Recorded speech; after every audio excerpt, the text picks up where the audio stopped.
અને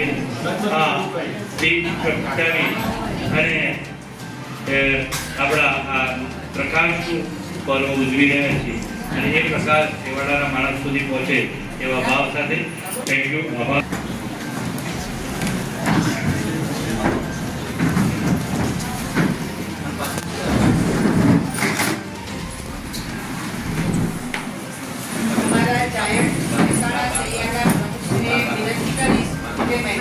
શાબ્દિક સ્વાગત અને પરિચય આપો.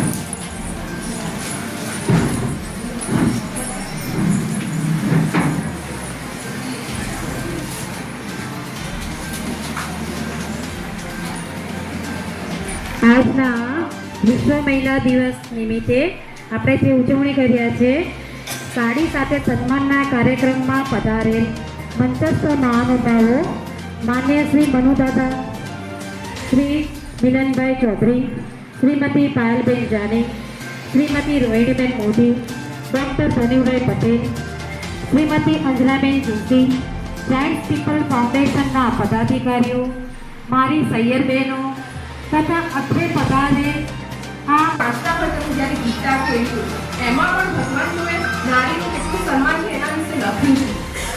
તો જૂના જમાનાથી કે પહેલાના જમાનાથી આપણા સમાજમાં નારીનું સન્માન થતું આવ્યું છે અને આપણે જોઈએ કે નારીનું જે સન્માન છે અને જે પ્રગતિ છે એ દિવસે ને દિવસે ખૂબ જ વધી છે. અત્યારે આપણે આંતરરાષ્ટ્રીય ક્ષેત્રે જોઈએ, વિજ્ઞાન ક્ષેત્રે જોઈએ, ટેકનોલોજી બધી નારી છે. કોઈ પણ જગ્યાએ એવું નથી કે કોઈ જગ્યાએ નારી ના હોય. અત્યારે પાયલોટ પણ સ્ત્રીઓ હોય છે, વિમાન પણ લોકો ઘરમાં રસોઈ કરતા એ બધું જ કરતા. અત્યારે બધા જ જગ્યાએ આપણે ઓફિસોમાં જોઈએ કે બધે સ્ત્રીઓ જોવા મળે છે. તો સ્ત્રીનું એટલું બધું મહત્વ છે અને સ્ત્રીનું જે પ્રગતિનું લેવલ છે એ પણ વધ્યું છે.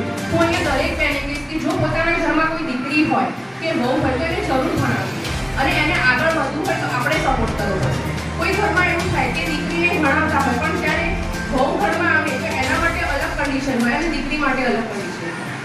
ઘણી વખત બહુને બહુ ભણવાની ઈચ્છા હોય અને ભણવા સિવાય કોર્સ કરવો હોય તો દીકરી માટે અલગ હોય અને બહુ માટે અલગ હોય. એવું ઘણી જગ્યાએ પોતે પણ જોયું છે. તો આપણે આ ભેદભાવ દૂર કર્યું અને પોતાના ઘરમાં દીકરી અને બહુને સમાન